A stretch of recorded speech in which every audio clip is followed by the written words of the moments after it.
Bueno, pues vamos a otro asunto también importante. Lo que les decíamos hace unos videos, bueno, unos reportes atrás de lo de China, contamos la versión de un excomandante de la OTAN, la versión de también pues, de Estados Unidos, pero y de cómo les preocupa que este acercamiento de buques de guerra podría llevar a un conflicto, ¿verdad? Pero ahora también pues hay un militar chino, un general, ¿no? Que pues también hace una advertencia, ¿no? Y básicamente pues van, yo siento que por el mismo rumbo, ¿no? Uh-huh. Sí, esto lo dice el que es ahora el ministro de Defensa chino. Sí. Es su primer discurso internacional. Okay. Y él asegura que una guerra entre China y Estados Unidos sería un desastre insoportable para el mundo. Y claro que sería insoportable imaginar todo lo que significaría, nada más en el mundo de la tecnología, que se detuviera todo lo de Taiwán. Básicamente todos nos quedaríamos completamente detenidos, ¿no? Sí, o sea, bueno, con lo que tienes y con lo que hubiera ahí, los precios irían obviamente para arriba. AMD y Intel y ¿cómo se llama la otra? Apple. Me falta pues la más grande, Nvidia. O sea, todas esas marcas de chips dependen en gran medida de Taiwán y de lo que se desarrolla y se produce ahí. Sí que hay cosas que se coproducen con otros países, pero si te quitan a Taiwán, pues te quitan toda la parte básica de las computadoras y de los chips. No nada más para el celular y las computadoras, sino para muchos otros asuntos. Exactamente. En una cumbre de seguridad, si recuerdan, ahorita están en una cumbre de seguridad en Singapur, les comentábamos, creo que el viernes. Sí, ha generado mucha información. Que se, digamos, hubo momentos incómodos entre los militares de Estados Unidos y los de China, porque hace unos días pues le negaron la llamada a Lloyd Austin, ¿verdad? Quería hablar con ellos, con su homólogo, que es esta persona, y le dijeron, no, ahorita no, gracias a la vuelta, joven. Y pues bueno, el general Li Shangfu también advirtió que algunos países están intensificando una carrera armamentística en Asia, y consideró que el mundo es lo suficientemente grande para coexistir las dos potencias, tanto China como Estados Unidos, por lo que ambas naciones deberían buscar un entendimiento común. Li se convirtió en el nuevo ministro de Defensa, me parece que en marzo, tiene realmente poquito, por eso este es apenas su primer discurso internacional, y hasta ahora pues no había comentado sobre los conflictos geopolíticos. También argumentó que ha aumentado en gran medida los riesgos de seguridad, pues ya lo vimos con casi colisión entre estos dos buques. Exacto. Y bueno, ahí puse el rostro, porque él es un personaje que casi no hemos hablado, de Li Shangfu, y pues hay que irlo conociendo, porque pues va a ser alguien que va a estar dando mucha noticia seguramente, ¿no? Exactamente, y recordad que bueno, nada más en esta semana ya se vivieron dos roces muy cercanos en el aire y en el mar por parte de China y Estados Unidos, algo que no habíamos visto tan intenso entre estos dos países. China sí lo ha hecho con Taiwán, lo ha hecho con Filipinas, con Vietnam, o sea, así como que han dado, pero pues ya acá estamos hablando de palabras mayores. ¿Qué más? Ahora, el general Li también pronunció un discurso, en su discurso que dio en el diálogo de Shangri-La en Singapur, aseguró que China no permitirá que las patrullas navales de Estados Unidos y sus aliados sean un pretexto para ejercer hegemonía en la navegación. Esto cuando se le preguntó de este incidente, porque esto fue poco después de cuenta que pasa el incidente y luego le toca a él dar el discurso.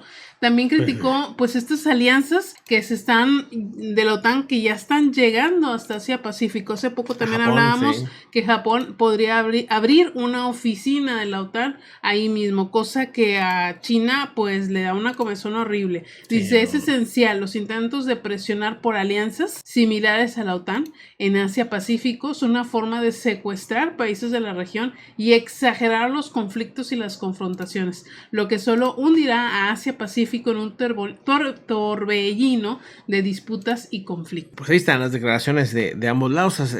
Unos videos atrás comentamos lo de la OTAN y bueno, es comandante de la OTAN, ¿no? Pero pues estamos viendo reacciones de estos buques que casi chocan, ¿no? 140 metros, digo, no es nada, ¿no? Realmente para este tipo de barcos, ¿no? Pues bueno, vamos a otros asuntos importantes. Bueno, vamos con el puente, ¿o con qué vamos? Vamos con el puente. La verdad es que lo que sucedió en India es impresionante. Hijos, es que construyen quién sabe cómo. Sí, no, pero deja tú. Y luego con la cantidad de gente que tienes, es que no se te van a morir 100, se te van a venir millones ahí. O sea, deja tú, bueno, acaba de pasar lo del tren, ¿no? Que y el son otro puente, ¿te acuerdas? Otro puente recientemente. Pero aquí está otro puente más, ¿no? Ahí está, colapsando. Otro puente, esta es una imagen de Air News Alert, donde muestra la caída, el colapso, una parte del puente en construcción, llamado Sualgang, sobre el río Ganges, se derrumbó el día de hoy. El puente conectaba dos distritos entre Kagaria y Bhagalpur. El primer ministro dice que pues ha ordenado una investigación, ¿verdad? Por un lado. Pero por otro lado también dicen, no, nosotros lo destruimos, o sea, nosotros lo, ¿cómo se llama? Lo derrumbamos nosotros, que no sé qué. O sea, está todo muy raro. Me sorprende, pues, que sean en ese sentido tan, pues no sé, tan descuidados, ¿verdad? Porque sí. Este puente, para empezar, se empezó a construir en el 2014. Se suponía que para el 2019 iba a estar acabado. Han estado extendiendo el plazo 4 veces y no lo habían abierto. Y el puente estaba siendo construido por una constructora que se llama SP Singla Construction Private Limited, con un costo de 1.710 millones de rupias. Y según el viceministro principal de Biham, Tejashi Yadash, y secretario general adicional del Departamento de Construcción de Carreteras, Prataya Amrit, celebraron una conferencia el domingo donde vieron estas imágenes que pues han generado muchas críticas a estos personajes, porque se han compartido en redes. Se cabe recordar que parte de este puente se había derrumbado el 30 de abril del año pasado, y a partir de entonces pues han hecho un estudio y decidieron no arriesgarse, y pues bueno, lo han derrumbado también ellos en parte, según ellos, porque estaba mal construido. O sea, de todos modos, lo hayan construido o no. La comunicación está bien rara, Está bien rara, porque dicen una cosa, pero la cuestión es que este puente estaba nuevo y se ha caído o lo hayan destruido ellos. Está mal. Está mal, es una pérdida de dinero increíble para los hindús. No, ahí está. Bueno, aparte en un río, pues que tiene demasiadas provincias, demasiados lugares como para si va a estar ahí, va a ser utilizado por no sé, millones al año, seguramente. O sea, si es un tema ahí bien delicado. Vamos a otro asunto importante. Bueno, por lo que estoy viendo, ha habido actividad en el Popocatépetl, ¿verdad? Se está reportando actividad en el Popocatépetl. No sé si tú tengas algunos detalles por ahí, pero estoy bien. Me están aquí comentando que hay algo de actividad.